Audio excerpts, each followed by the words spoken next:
I want to start with a big thank you to both of you. You've entertained me for many, many years, and I just want to say thanks. Oh, thank you. Thank you. That's very nice of you, Steve. So I definitely have to start with the most important question, and that for Kurtwood, this is for you.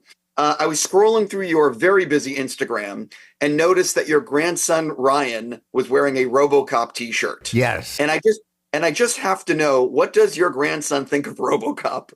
Well, he's only allowed to like it, so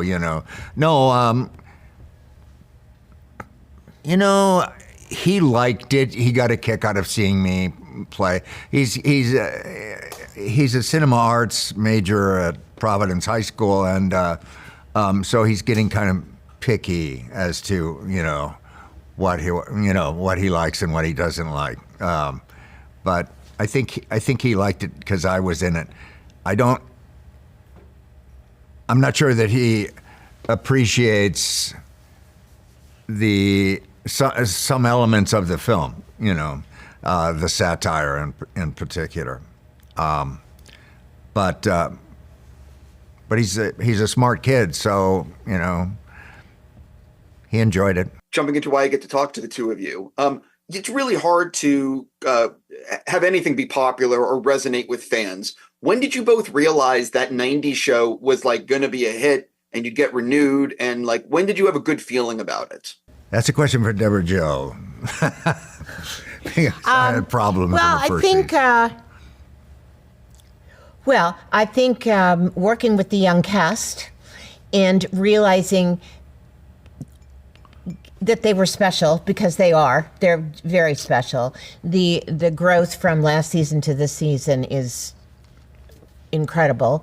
And I think that there is enough of a blend of 70s and 90s to help kind of ease the way a little bit. We've got a lot of the towns, people that live in Point Place that came as guest stars, the really funny comedians that we had on the show, and we have those back. We have a good relationship with the 70s show. It's a different show, but we have a good we have something strong to bring with us.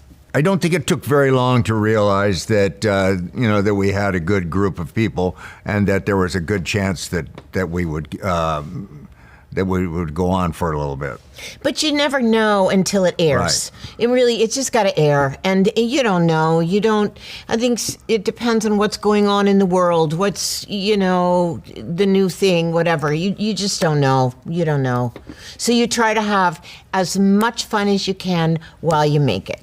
I am fascinated by the making of television shows and movies. So I am curious, how does the making of that 90s show compare to what it was like making that 70s show? Is it very similar? Is it radically different? Well, it's not radically different. Bonnie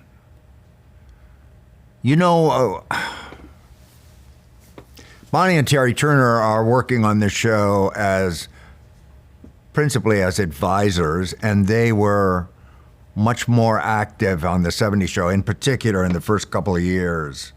And, we have Greg Mentler, who's the showrunner on this show, and he was a writer on the 70s show. So,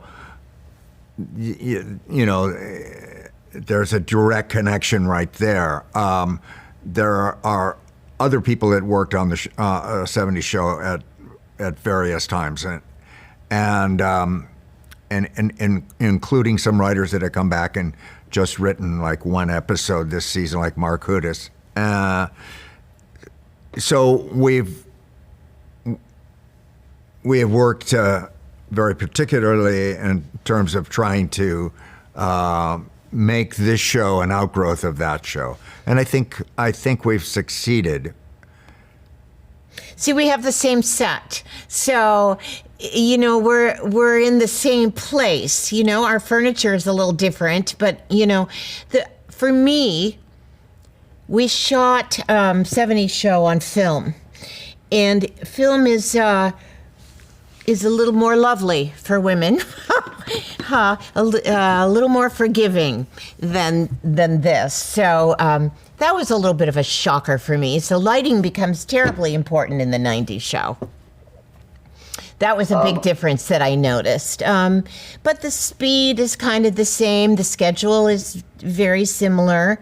And because we're dealing with the same sets, we don't feel possibly what other shows feel. Well, the language is different, and that has to do with the fact that we're on Netflix instead of on a broadcast channel. Yeah. But it's I think that's one of the first big differences that you notice about it. But it's very interesting because with the times, some things become not permissible. It's on Fox, I could smoke. Kitty could smoke. On Netflix, Kitty cannot smoke. It's just interesting to me when these things come up. I go, what? It's just interesting.